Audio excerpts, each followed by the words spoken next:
Bienvenidos y bienvenidas a su programa Monseñor Romero y la misión del Evangelio.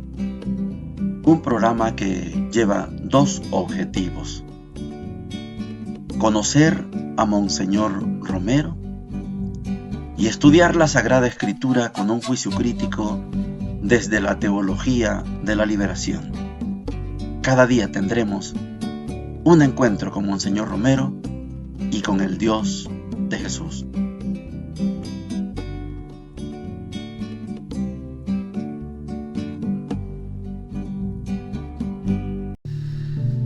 Hola, ¿qué tal? Es domingo 21 de enero. Ayer les decía que íbamos a hacer en dos partes ese sacrilegio, ese asesinato del padre Octavio Ortiz Luna. Ayer hicimos la primera parte. Era el sábado 20 y ahora vamos con el domingo 21. Voy a destacar tres elementos de esta tragedia, de esa catástrofe. Voy a mencionar, como ayer les decía, el gesto de la primera, de la misa única. La misa única siempre se convierte en un acto, en un acto de protesta. Son más de 100 sacerdotes los que acudieron. Estuvieron al lado de su compañero, de su hermano, de su amigo, el padre Octavio, y 3 de los muchachos. El otro muchacho se lo llevaron. Esa misa única siempre va a ser un acto de protesta. El otro elemento que yo no lo puedo pasar por desapercibido es el cariño de la gente. La gente tenía valor. Sabía la gente que acompañar a un asesinado como el padre Octavio era exponerse ante los cuerpos de seguridad, la Guardia Nacional, la Policía Nacional, la Policía de Hacienda y el mismo Ejército Nacional, más los escuadrones de la muerte. Y la gente en masa acude, no se acobarda. Esto es maravilloso. Y el tercer elemento que quiero destacar es que el pueblo y Monseñor Romero eran uno. Los aplausos, el beso en la mano, el cariño, Monseñor a las 11 de la noche llegando, es un amor de pueblo y un amor de pastor. Y Monseñor concluye: qué bien responden los pueblos cuando se les sabe amar. Esto es probado en todas las latitudes. Cuando a un pueblo se le ama, el pueblo sabe responder. El pueblo nunca falla. Siempre es coherente.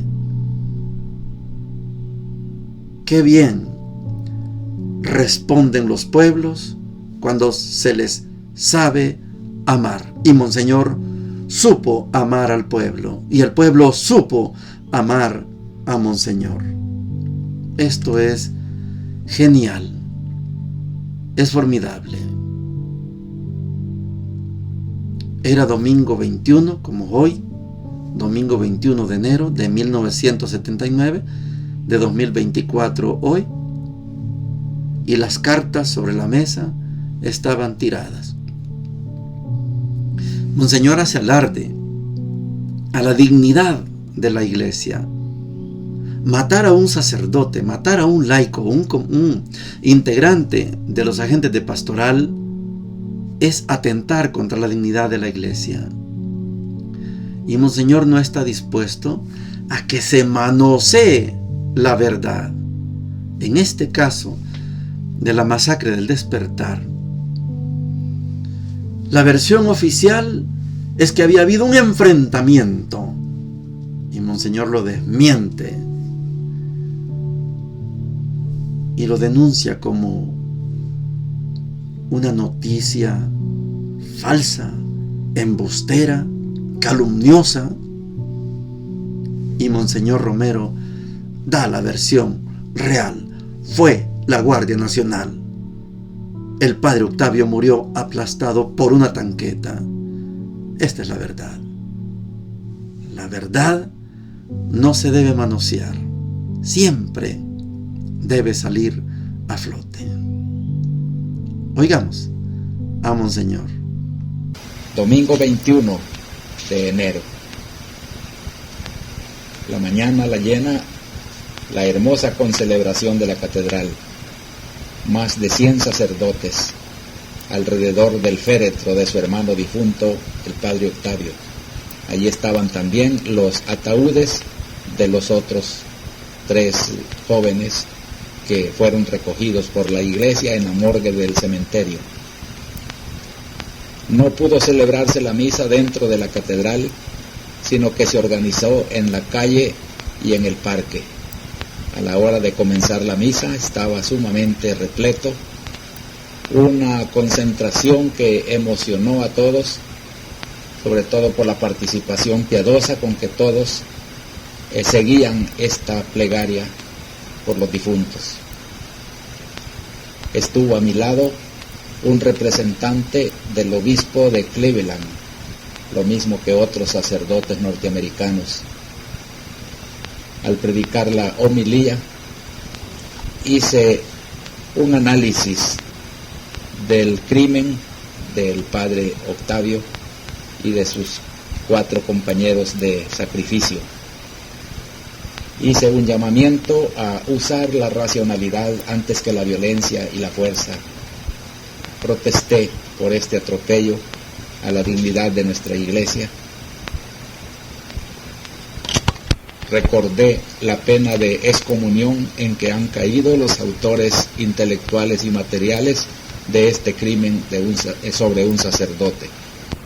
Entre la muchedumbre había gente de todas las parroquias de la arquidiócesis y también representantes de muchas comunidades de otras diócesis.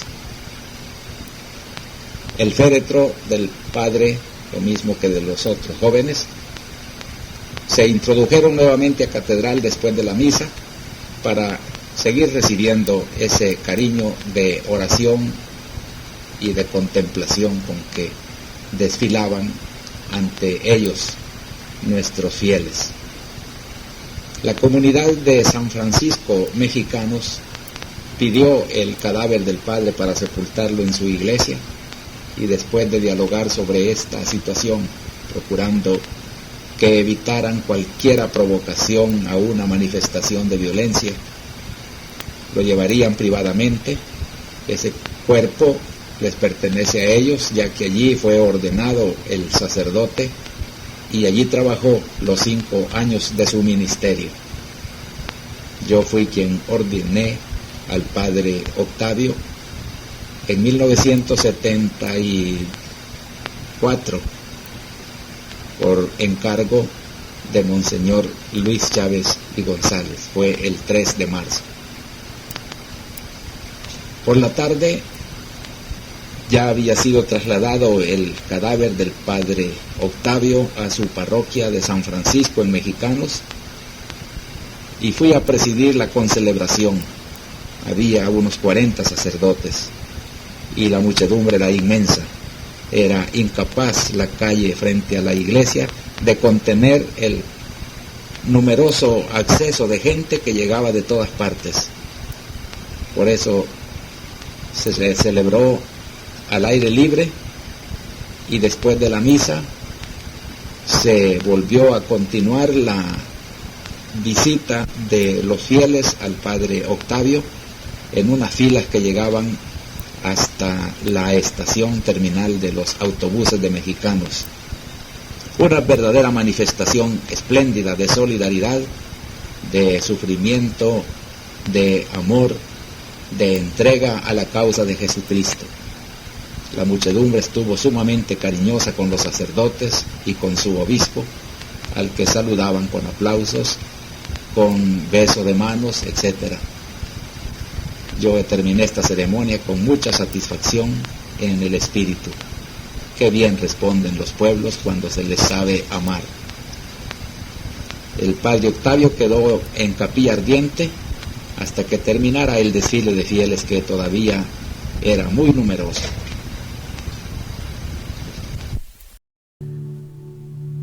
Llegamos a la sección de la palabra de Dios. Domingo tercero del tiempo ordinario, es la semana tercera del tiempo ordinario. En pocas semanas entraremos a la Cuaresma. El miércoles de ceniza inicia el tiempo de la Cuaresma y todas las lecturas del tiempo ordinario se ponen en suspenso, en una pausa, hasta que pase la Pascua. Por eso seguimos estudiando el Evangelio de Marcos hasta que logremos llegar al tiempo ordinario. La primera lectura para hoy está tomada del profeta Jonás, el libro de Jonás, capítulo 3, versículos del 1 al 5 y el versículo 10, y dice lo siguiente: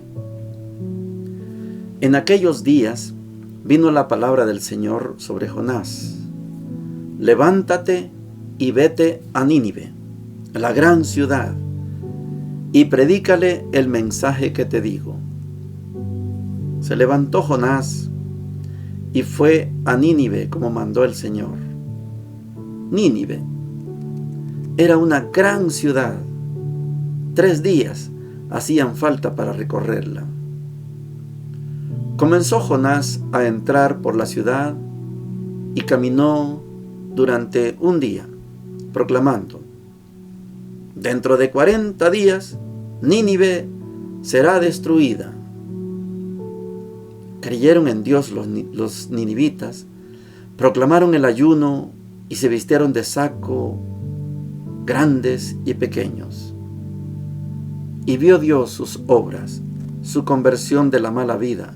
Se compadeció y se arrepintió Dios de la catástrofe con que había amenazado a Nínive y no la ejecutó.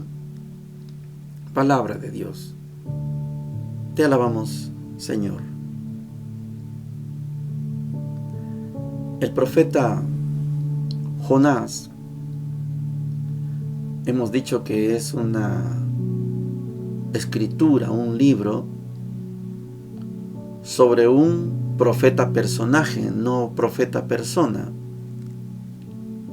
Este programa no es fundamentalista, por eso yo me doy el lujo de decir, es que esto sí está escrito y está a nombre de un señor Jonás, pero no es posible que ese Jonás sea una persona.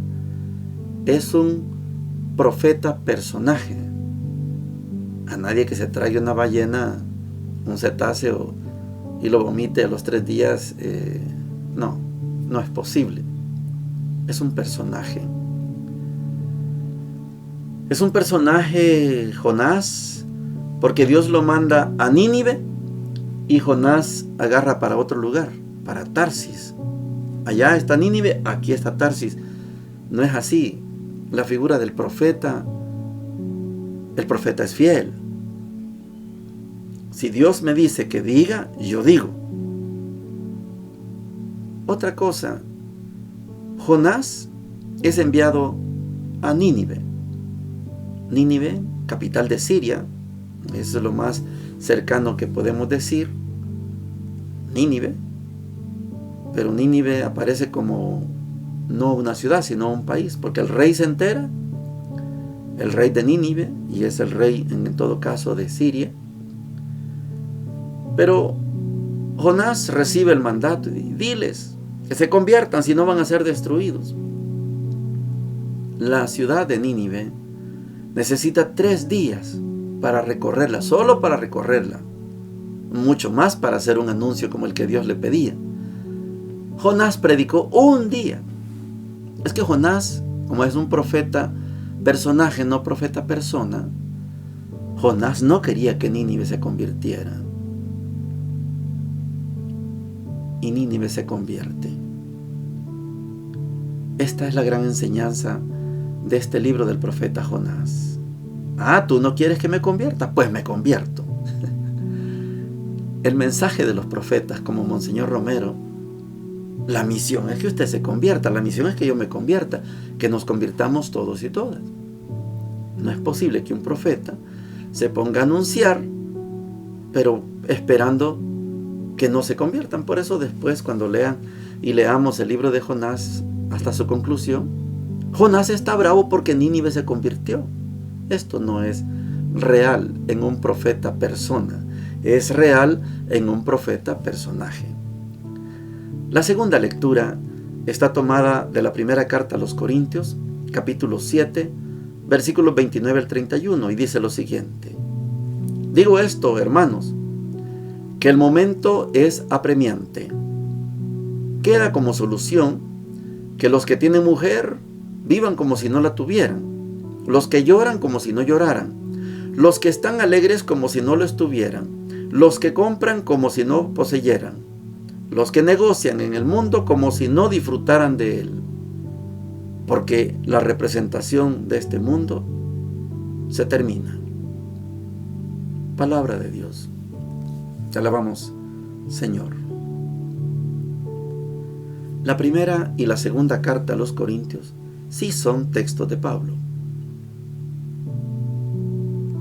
No están descartados.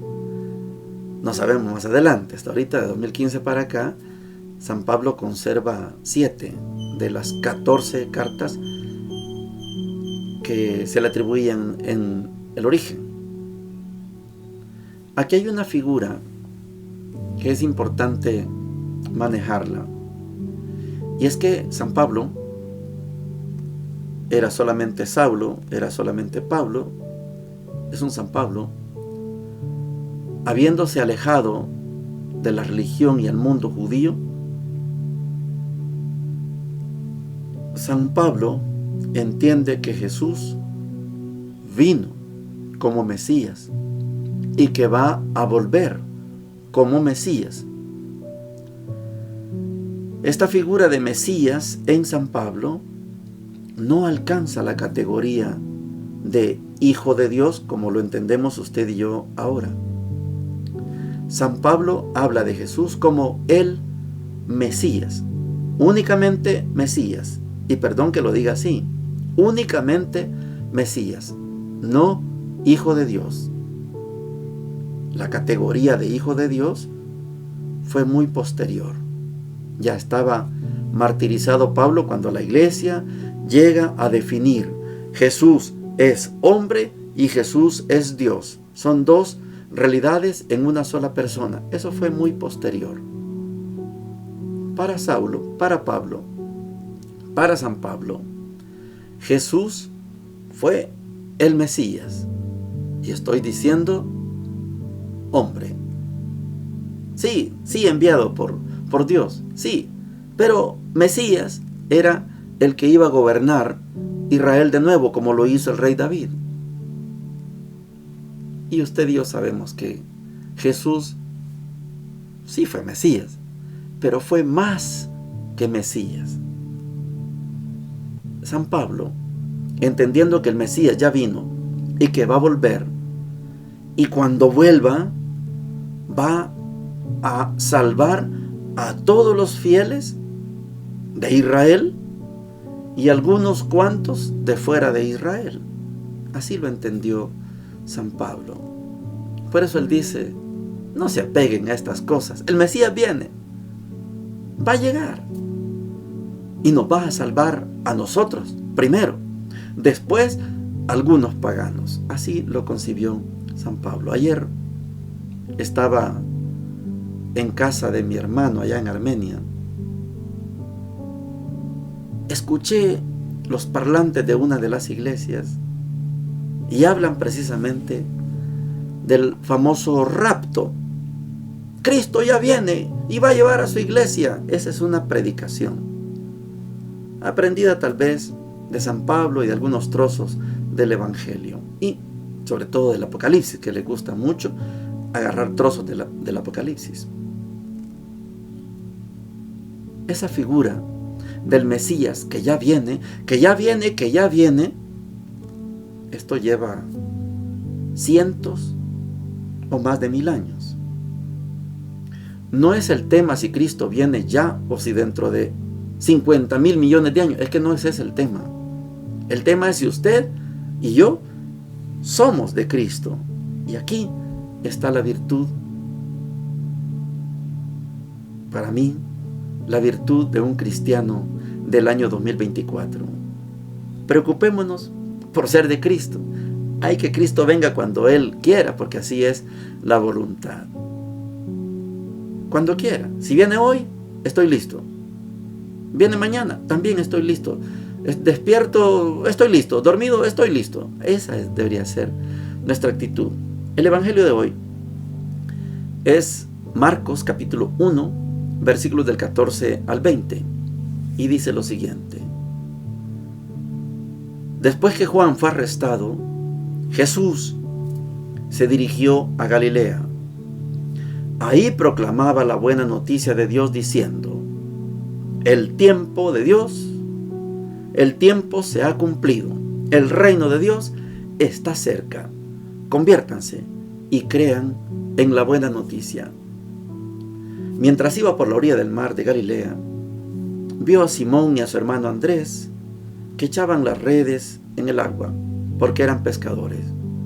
Jesús les dijo: síganme y yo los haré pescadores de hombres. Inmediatamente ellos dejaron sus redes y lo siguieron. Y avanzando un poco, vio a Santiago, hijo de Zebedeo, y a su hermano Juan, que estaban también en su barca arreglando las redes. Enseguida los llamó, y ellos, dejando en la barca a su padre Zebedeo con los jornaleros, lo siguieron. Palabra del Señor. Gloria y honor a ti, Señor Jesús.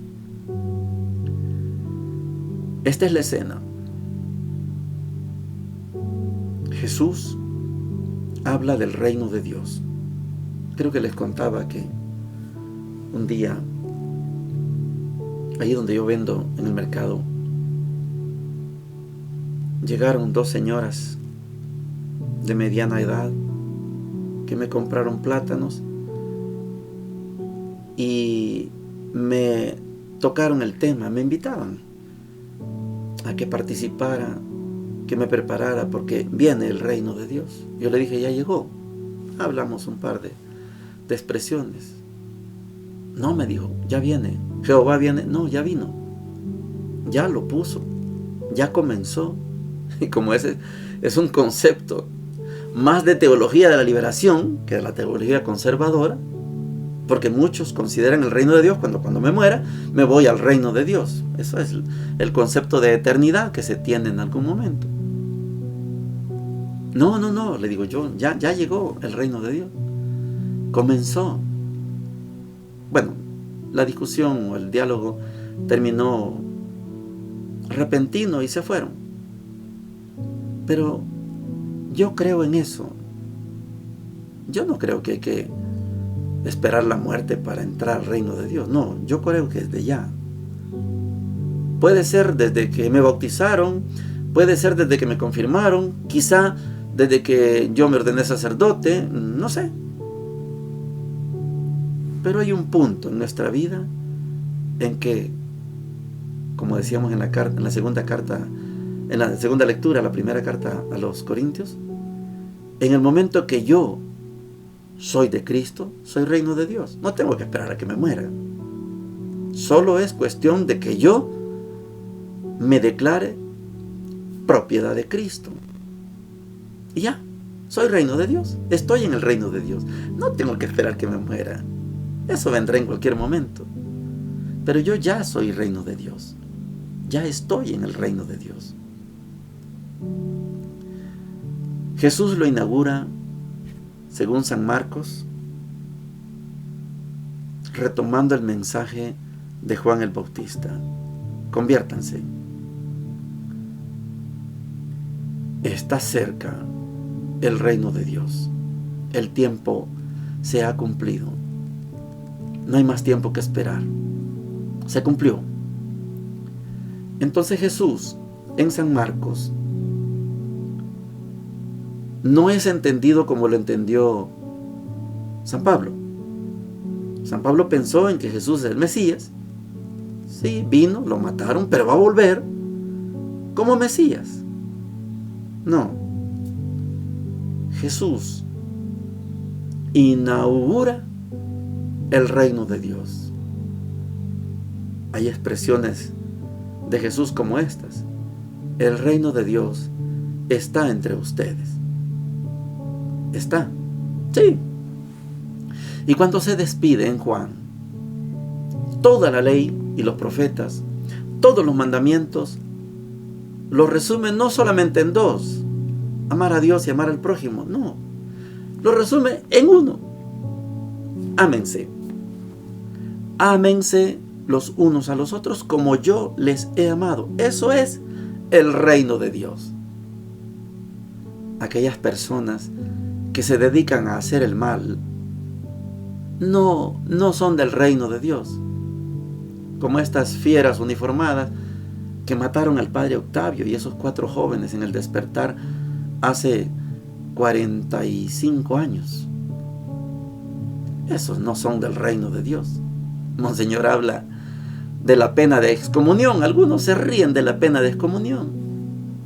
Y Monseñor, cada vez que asesinaban a un sacerdote, decía: han caído en la excomunión. ¿Y qué es excomunión? Ya no sos cristiano. Ya no sos de nuestro grupo. Ya no estás en el reino de Dios. ¿Podés volver? Sí, convertite. Conviértase. Y podrá volver a entrar al reino de Dios. Pero mientras usted no se arrepienta, ya no es del reino de Dios. Ya no está en el reino de Dios. Así funciona la iglesia. Ya estamos. Somos de Cristo, somos reino de Dios. Estamos en el reino de Dios. Me porto mal, hago maldad, salgo del reino de Dios. ¿Puedo regresar? Sí. Conviértase y regresemos. Esto es una figura muy bonita. No hay más tiempo que esperar. El tiempo llegó. Conviértanse. Convirtámonos. Y esto es el reino de Dios.